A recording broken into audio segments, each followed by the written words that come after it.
kan het.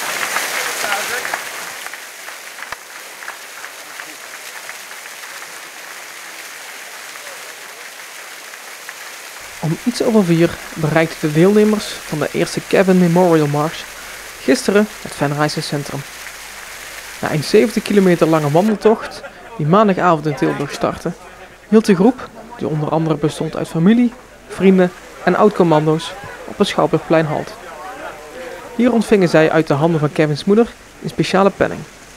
Hartelijk gefeliciteerd, heel erg bedankt. Kussen, hè? Je hoeft er niet alles niet.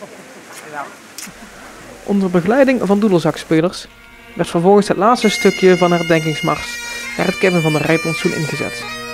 Om de eer te bewijzen aan de commando die 7 jaar geleden op 26-jarige leeftijd sneuvelde in Oeruzgan.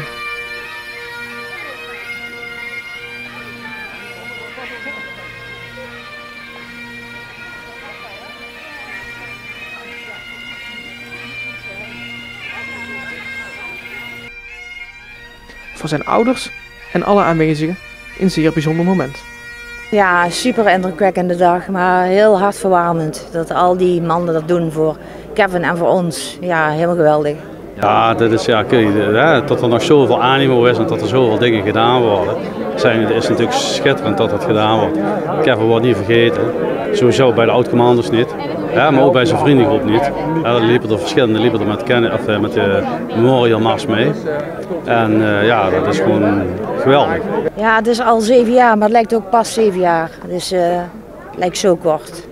Ja. Maar het doet je wel goed, dat er zoveel mensen zijn. Ja, hartverwarmend. Ja, overal eigenlijk. Hè. Er is een workout, er is dit.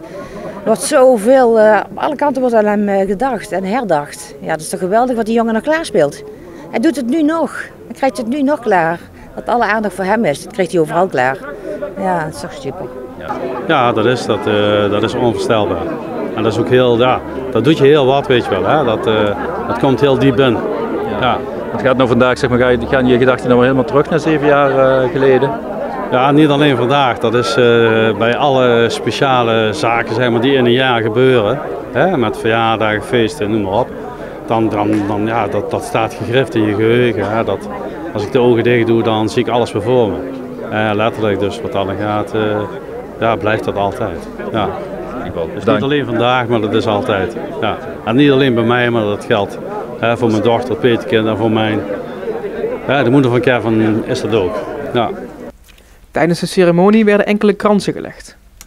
Eentje daarvan was afkomstig van het gemeentebestuur en het Oranje Comité.